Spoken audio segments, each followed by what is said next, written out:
Čast i zadovoljstvo je što danas imam prilike sa gospodinom Sem Fabricijom da potpišemo ovaj sporazum. On otvara i to je sledeći korak u našoj saradnji sa Evropskom unijom.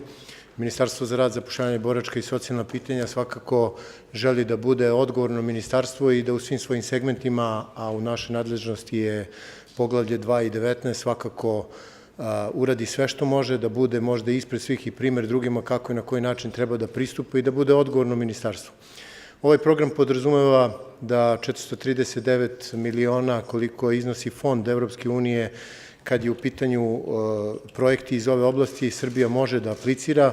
Ona su otvorena za sve nevladine organizacije, za državne institucije, kako bi mogle zajedno sa ministarstvom i nama jeste ideja da u nekom narednom periodu i pozovemo jedan javni poziv gde će zajedno sa državom Srbijom, sa ministarstvom koji će da obezbedi 20% učešća, da pružimo mogućnosti lokalnim samoupravama, nevladinim organizacijama, da apliciramo zajednički i da u oblasti koja podrazumeva i koju Evropska unija želi da finansira, to su pravo i jednakost, zatim inkluzija Roma, borba protiv nasilja, diskriminacije, svih oblika diskriminacije, da zajednički učestvujemo i da Srbija na taj način bude sastavni deo Evropske unije, iako to još nije.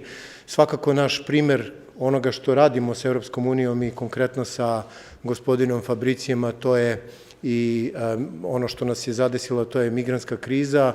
Trenutno projekat koji vodimo zajednički jeste Madad 2. Mislim da naš nivo saradnje koji imamo u Madadu 2 jeste primer kako možda i neke druge zemlje Evropske unije treba da funkcionišu. Svakako najbolji primer za to jeste i naša saradnja kad su u pitanju maloletnici. Srbija je preduzela sve što je u njenoj nadležnosti, sve što je mogla kad je u pitanju zbrinjavanje maloletnika, da im pruži sve ono što njima nedostaje u njihovim zemljama odakle dolaze, a to je njihovo pravo na detinjstvo, pravo na obrazovanje i mi ćemo svakako uz pomoć Evropske unije, uz pomoć fonda i uz svega onoga što je Evropska unija želela nama da pomogne, mislim iskoristili to na najbolji mogući način. Još jednom želim da se zahvalim gospodinu Fabriciju, da se zahvalim i Evropskoj uniji, da vam kažem da ćemo sigurno da radimo i da nastavimo zajednički. Ovo je samo jedan u nizu projekata koji radimo zajedno i svakako vidjet ćete u nekom narednom periodu da funkcionišemo na najbolji mogući način, da Srbija u ovom segmentu već pokazuje da je ravnopravni član sa drugim članicama Evropske unije i kao što sam rekao a izašlo je to i u jednim današnjim novinama, mislim da smo na pravom putu i sa sigurnošću mogu da kažem da će Srbija vrlo brzo biti u Evropskoj uniji. Hvala vam. Hvala, dragi ministre, predstavnici medija, dame i gospodo. Veliko je zadovoljstvo što sam danas prisustvovao potpisivanju, svečanom potpisivanju sporazuma o učešću Srbije u programu Evropske unije koji se zove prava, jednakost i građanstvo. Današnje potpisivanje je usledilo ubrzo nakon odluke komisije od 2. jula da Srbija bude deo ovog programa i ja bih čestitio Srbiji na tome što je prva zemlja Zapadnog Balkana koja se pridružila ovom programu.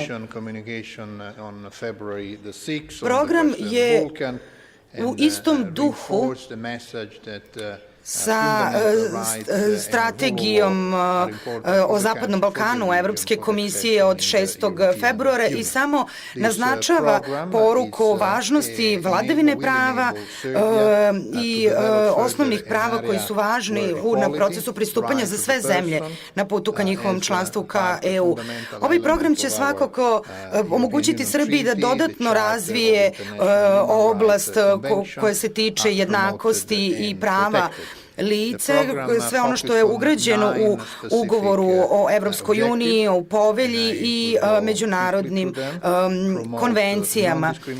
Ovaj program se fokusira na 9 konkretnih ciljeva i evo brzo ću proći kroz njih: promovisanje nediskriminacije, suzbijanje rasizma, ksenofobije, homofobije i drugih oblika netolerancije, promovisanje i unapređenje prava osoba sa invaliditetom, program, unapređenje jednakosti između žena i muškaraca i takođe integracija načela jednakosti polova, prevencija nasilja nad decom, mladim ljudima, zatim promovisanje prava deteta, obezbeđivanje najvećeg mogućeg nivoa zaštite podataka i promovisanje prava koji proističu iz građanstva Evropske unije, kao i sprovođenje potrošačkih prava.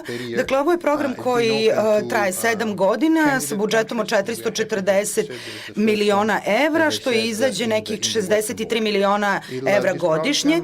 Otvoren je, dakle, zemljama kandidatima i srećni smo što je Srbija prva među njima. Ovaj program će omogućiti realizaciju brojnih aktivnosti pomoću međusobnog učenja, saradnje, razmene informacija, zatim obuke, izgradnje kapaciteta za stručnjake, nevladine organizacije i slično. Dakle, ovaj projekat je važan i za proces pristupanja Srbije, kao i ispunjenu uslova i u okviru poglavlja 23 i 24 i zato sam srećan što je ovo ministarstvo naš partner u ovome.